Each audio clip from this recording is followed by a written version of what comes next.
Okay, so going over the subdural hematoma versus a subarachnoid hemorrhage. Both of those are going to be bleeds. Main difference is one of them is going to be a lot faster than the other. So a hematoma is like a pooling of blood. Hemorrhage is exactly what it sounds like. It's the consistent acute bleeding. So the hemorrhage sounds a lot worse than the hematoma. And in terms of the acuity of the bleeding, you could also kind of think of it that way. Hematoma is a buildup. You can kind of think of it like usually it's gonna be like a buildup over time. The hemorrhage is gonna be super quick.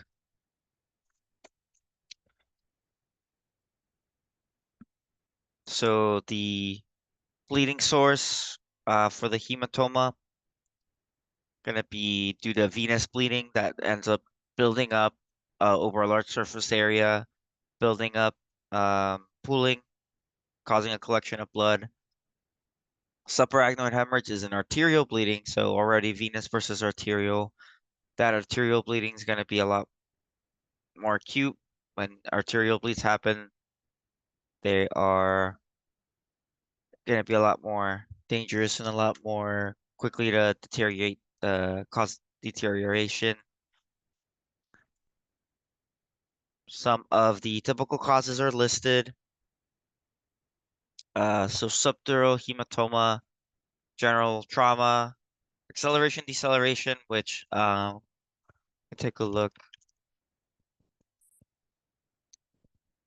It's kind of like that initial force and then the return force. So you get hit the front, and then the response to that causes the recoil, which ends up leading to hit on the way back.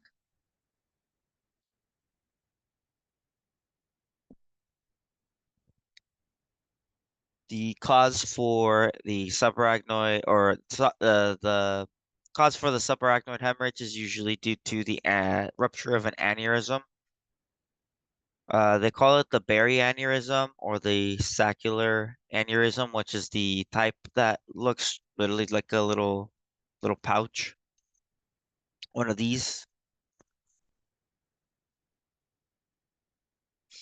So the formation of this type of aneurysm, which happens due to weakening of the vessel walls, could be due to stress in that certain area for whatever reason. Could just be genetics, could be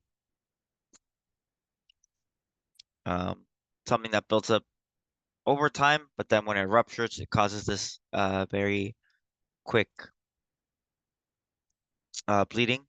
Some of the risk factors here include things that would be risk factors for heart disease, so hypertension, smoking, cocaine, so stimulants, high blood pressure, history, your age. As you get older, you increase the risk. Your body is the vessels get thinner, more prone to injury, in which case it allows for that buildup in the artery, which again can rupture.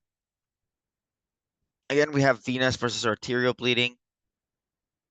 So the arterial bleeding is going to be a lot faster. When it comes to the ICP, because the bleeding is slower, the subdural hematoma the symptoms are going to take longer. But ironically enough, uh, the mortality rates on some of the subdural hematoma types can actually be higher than the subarachnoid hemorrhage simply because it takes so long for the symptoms to come in. That bleeding's been going on for a long while, and versus the other one where this person will collapse immediately and get taken to the ER immediately. So it gets caught instantly, or if someone's there, it gets caught instantly, as opposed to someone gradually noticing a change in their condition.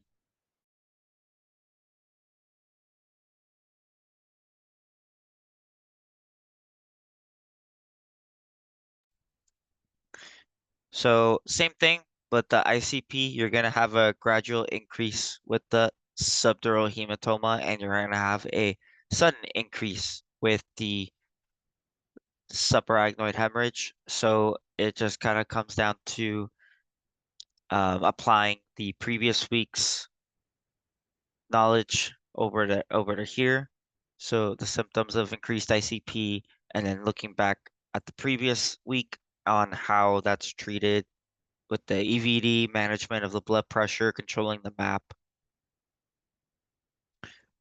So there's different types of There's a epidural hematoma, subdural hematoma. Both of those are not considered strokes. But anything that has the hemorrhage in regards to like a brain bleed, that one is considered, it would be considered a stroke. So a subarachnoid hemorrhage is considered a hemorrhagic stroke. So some of the signs and symptoms I have listed here. The most important things for you to remember, the one that's going to be like the smoking gun, is going to be the way that the headache is described. So somebody having a dull headache that progressively gets worse, as opposed to a sudden thunderclap headache. And then at that point, if the person's there, sudden thunderclap headache, and they probably could pass out right then and there. For the subdural hematoma, other things that kind of go with it, altered level of consciousness, nausea, vomiting from the increased ICP, seizures from the increased ICP, lack of balance, drowsiness, which is also increased ICP related. Um, yeah, pretty much a lot of the stuff that goes with increased ICP. For the subarachnoid hemorrhage, a lot of the similar stuff, nausea, vomiting, altered level of consciousness, seizures, sensitivity to light, that can come with increased ICP. The other one that is relevant there would be the neck stiffness. When it comes to the CT findings, it's worth noting that it's going to be specifically non-contrast because the contrast can make it more difficult to see where the bleeding is happening. So it's specifically going to be a non-contrast CT, and we can take a look at those pictures. So this is a subdural hematoma. The subdural hematoma, if for whatever reason they show you a picture and you need to interpret it from that, subdural hematoma is going to look like a moon shape. So you're looking out for that light gray. It's going to be this moon-shaped light gray here. And then something else you can see from this picture is what they call a midline shift. So that is referring to the placement of the brain. So you can see here from this line right here, this line right here, that the brain, due to the pressure from the bleed, the hematoma, is pushing the brain outside of its normal point.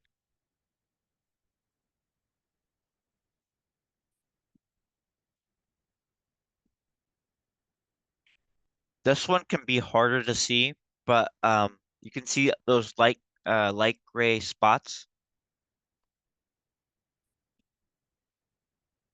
The subarachnoid hemorrhage will look maybe more like squiggly than anything. So you see a little bit of there, this piece right here. There can be on both.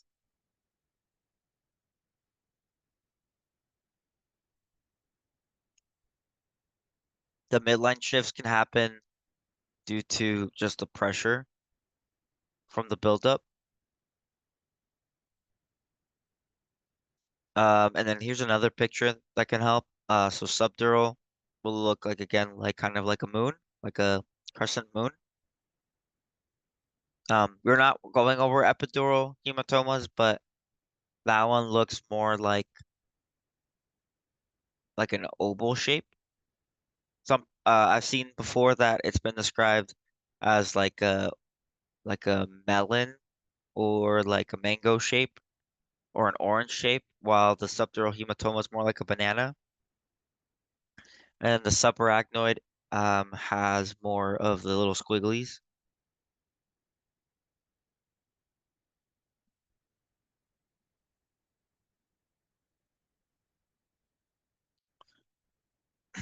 So the loss of consciousness, again, the subarachnoid hematoma has that sudden headache. So, sorry, subarachnoid hemorrhage has that sudden headache, sudden collapse, while the other one is more slow and progressive. So the loss of consciousness is delayed.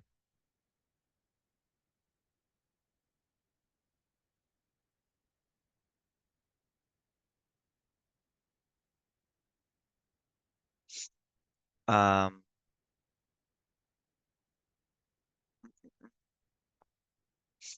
the major complications of both are going to have increased ICP. There's going to be cerebral compression for the subdural hematoma. The subdural hematoma is more likely to cause a midline shift, but it can happen on both, but it's more likely to cause a midline shift just due to the positioning of it.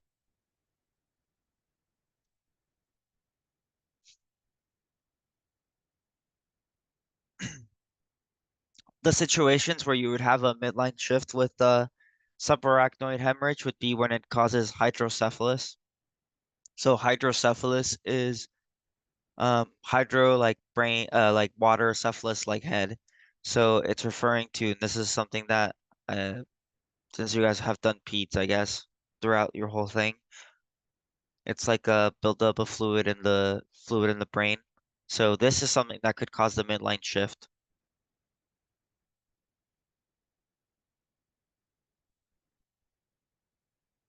due to the due to the pressure. There's another picture of that. So it's kind of like hydrocephalus on a subarachnoid hemorrhage can lead to the midline shift that way. But the midline shifts in the subdural hematoma are more like directly caused by it, just due to the positioning.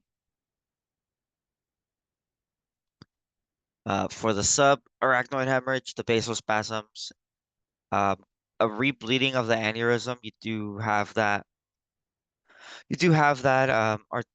artery that's still bleeding. It could rebleed again from the pressure. So even if it got like kind of clipped back, it might due to pressure, it might not be able to hold, and then it just starts rebleeding again. And both of them have a risk of herniation of the brain.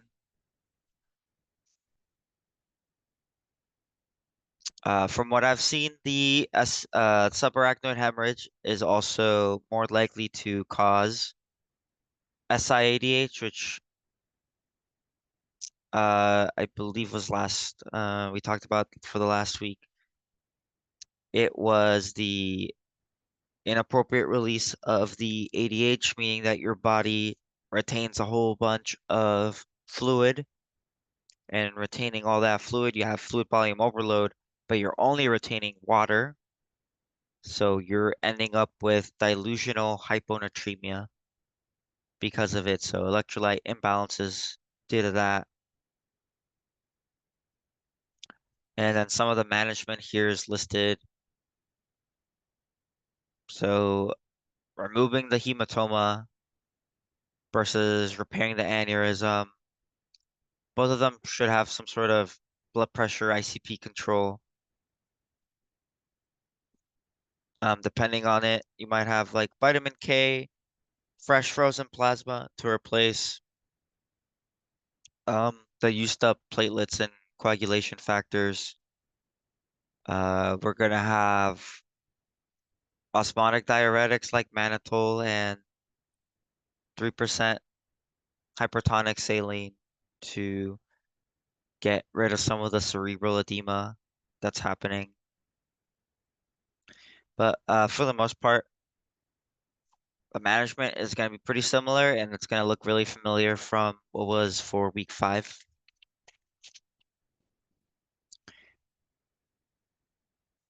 When it comes to like these neuro issues, the permissive hypertension is kind of their like so yeah, like for sure, like when somebody has a stroke, they want permissive hypertension in order to be able to perfuse the part of the brain that became ischemic.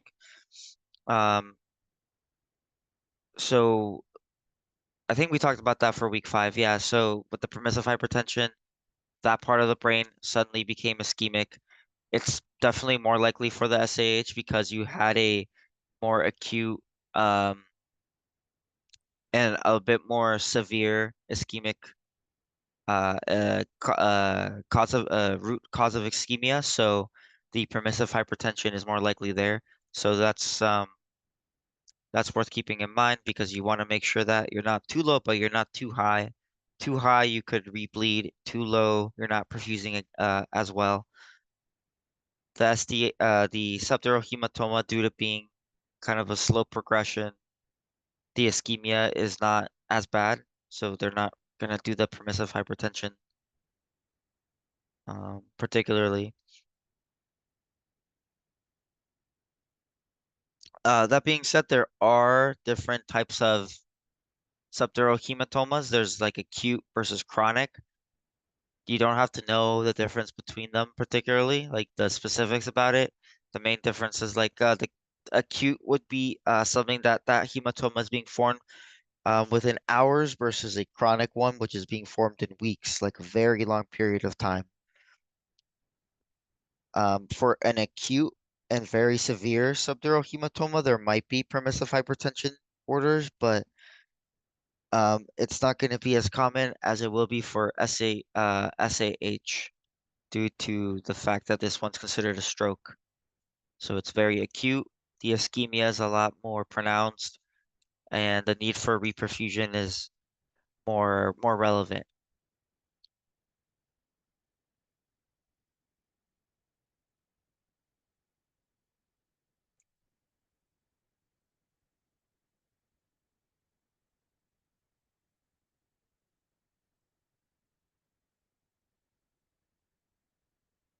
Okay.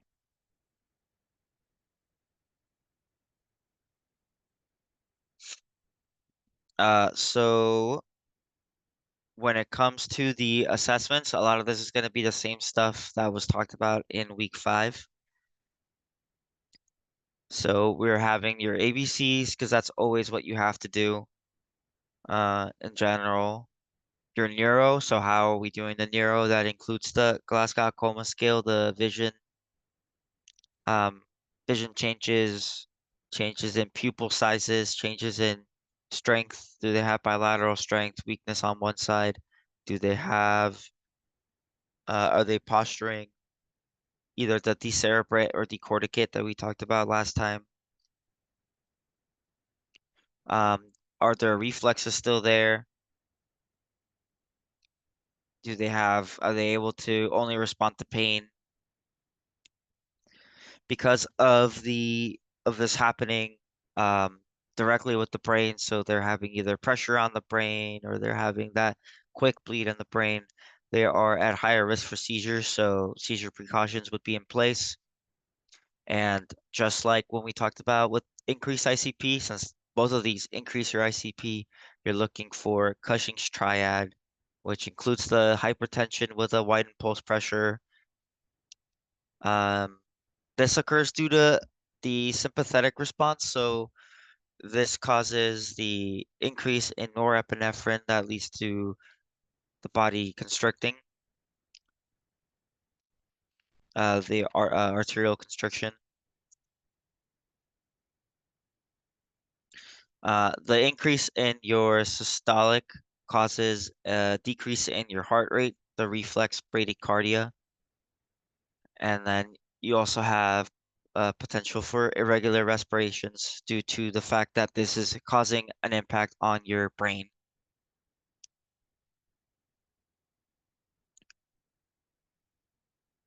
I mean, if it's like a new thing, then you definitely report it to the doctor. As for specific I don't think you can specifically treat it. It's just kind of like a sign of deteriorating or already deteriorated condition slash brain damage. And it's for the posturing, it is part of your Glasgow Coma Scale. So the Glasgow Coma Scale has like a little thing for it. Let's take a look at the scale. So the abnormal flexion part of it is referring to the decorticate, and the abnormal extension is referring to um, the decerebrate. But the instances of it happening implies already that there is damage. If it's if that's their baseline, then and it's already been reported, then it just is what it is. If it's new, yeah, you would report it.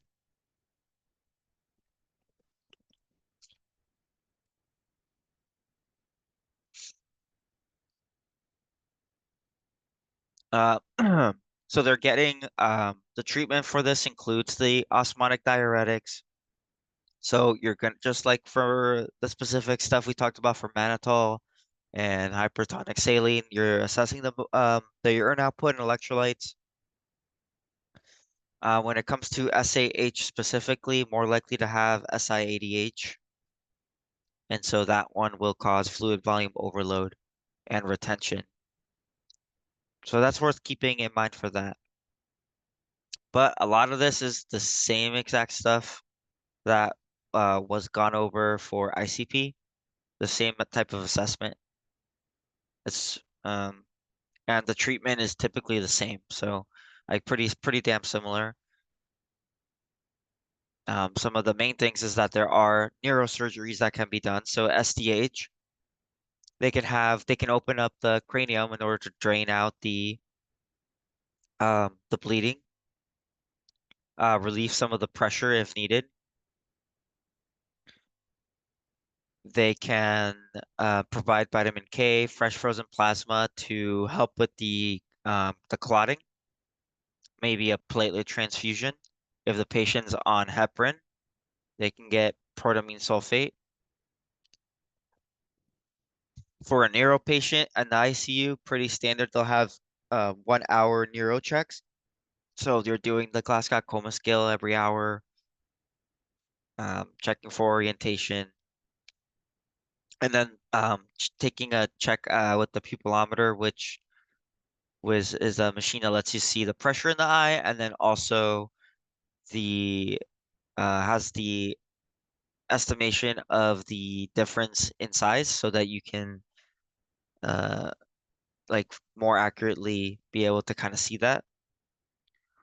And a big difference in size will be more indicative of or either worsening or just like their already poor state. The use of osmotic diuretics, we can kind of refer back to week 5 for that one, like the things to look out for. But generally, we're looking for improvements with the neuro checks. We're looking for assessing the electrolytes and the urine output. These are because of the fact that they can cause quick shifts in fluids. You do want to be assessing for the opposite not happening, and now you're over shifting. And from a rapid infusion of fluids, you want to assess the lungs for signs of retention in the pulmonary congestion. Something we mentioned for last week's content, that the CO2 is a vasodilator in the brain, so that can lead to increased ICP. So one of the things, again, you're checking is to see like these people are be like sedated and intubated, if they're still getting active treatment. So you can, if with the ABGs, you'll be able to see that, but generally, like hyperventilating will be something that can be done with the ventilators in order to kind of decrease that CO2, which in turn will prevent the ICP from rising as much as it would have otherwise. The positioning includes head of the bed up to try to have some of that gravity assist you with the pressure and keeping the neck neutral. Just like in the previous week, you're trying to minimize the straining. So any way that you can help to prevent the need for vomiting, because that's one of the signs of increased ICP. Um, Minimize the coughing. if needed. So maybe you need to do some suctioning or something like that. Um, Maybe you'll need to keep the stimulus of the room less light, less sound if possible. And of course, you're maintaining the airway. The map goal should be 65 plus or whatever, depending if um, whatever they need. It's a case-to-case basis if SDH will need permissive hypertension after the surgery or not. Uh, Less likely if it was a more chronic one. And because they're at risk for seizures, then they can get Keppra, which is an anti-seizure medication, just as a precaution. For subarachnoid hemorrhage, it's going to be basically all of the same stuff, but you'll have targeted blood pressure control. So the idea is that you're going to want to there's going to want to be a clipping of the aneurysm in order to stop the bleeding. And we'll talk about the specific post-op stuff there. But once that is done, they will want uh, a target for the blood pressure in order to keep it from both rebleeding, but also to avoid avoid the underperfusion. So have that targeted, specific blood pressure range.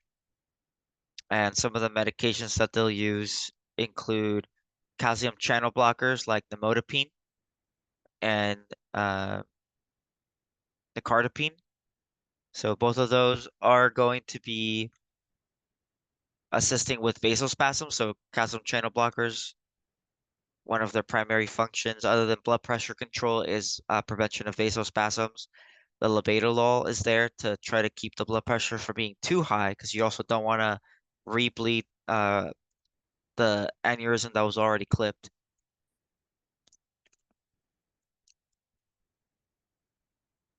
They're going to be getting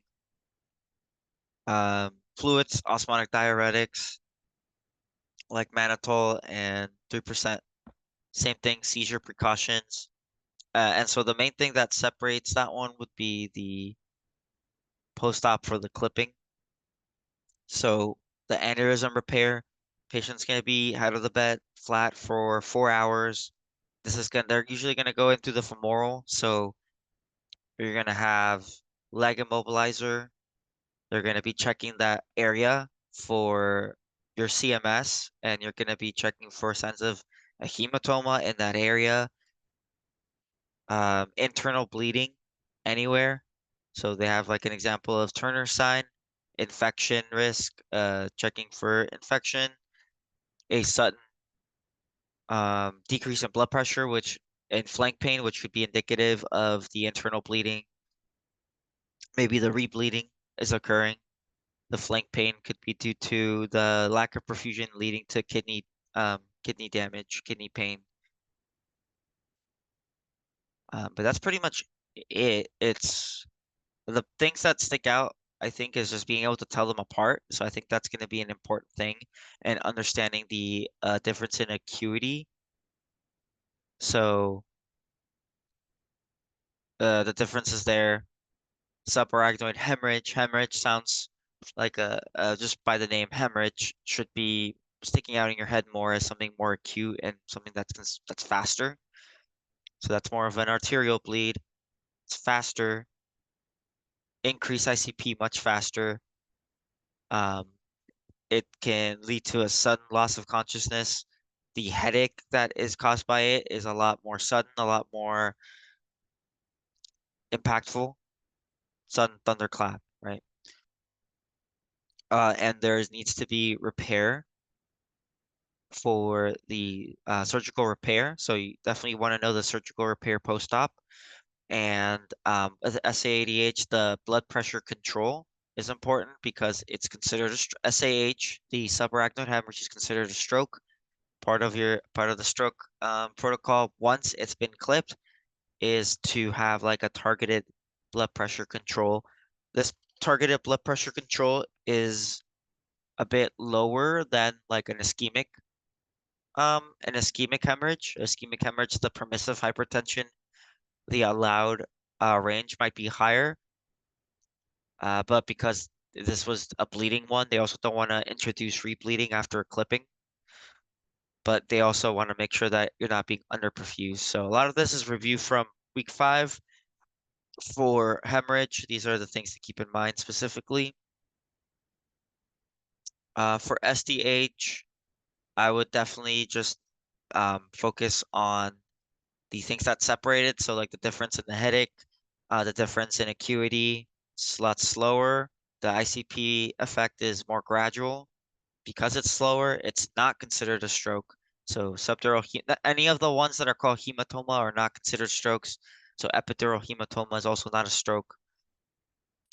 If it says whatever hemorrhage, it's it's going to be a stroke if it's related to the brain. If for whatever reason it comes up, the CT for both of these should be without contrast because the contrast makes it more difficult to see the blood pooling. So just the key differences here would be also the loss of consciousness, but a lot of the actual treatment is the same. If for whatever reason they give you a CT scan, the subdural hematoma will look like a banana or a crescent moon. So you're looking for the light gray. The subarachnoid hemorrhage will look more like light gray squiggly lines.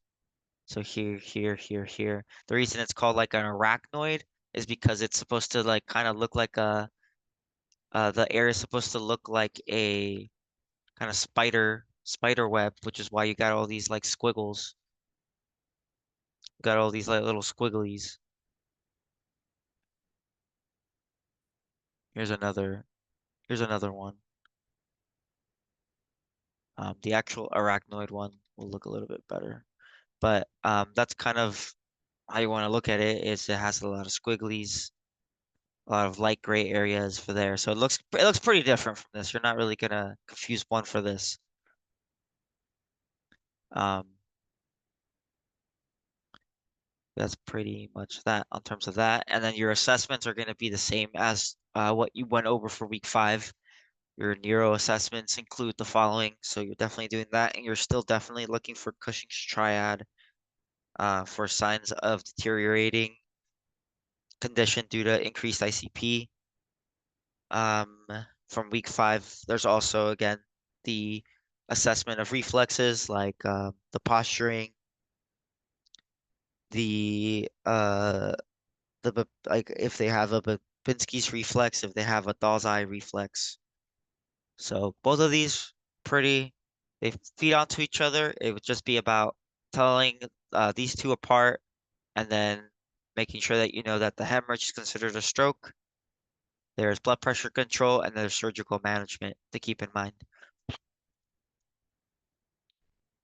But other than that, is there any questions on this week?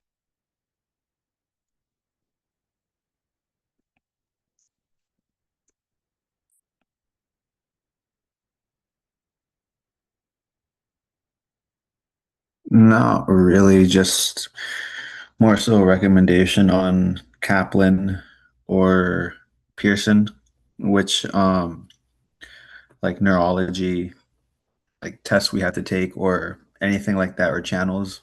I'm not too sure if you're familiar with like which ones would be as similar to what we're learning, but I was on it earlier trying to find some practice questions to what we're doing. Okay. I'm not sure. If I had to take a guess though, anything that you find online for like practice questions, it should do the trick because the main thing you're getting out of it is gonna be usually like finding little corner cases that you might not have thought about and just getting exposed to it so that you're more prepared for random questions that get thrown at you. Um, so it doesn't really matter which one you're kind of looking at. Just either the Kaplan or just look online for Quizlets. It's all gonna be helpful regardless. But in general, There might be a lot of questions that might not be important for or like relevant for this class, but if they're questions based on signs and symptoms, Uh-huh. questions based on nursing management, nursing interventions, those are going to be the important ones to focus on.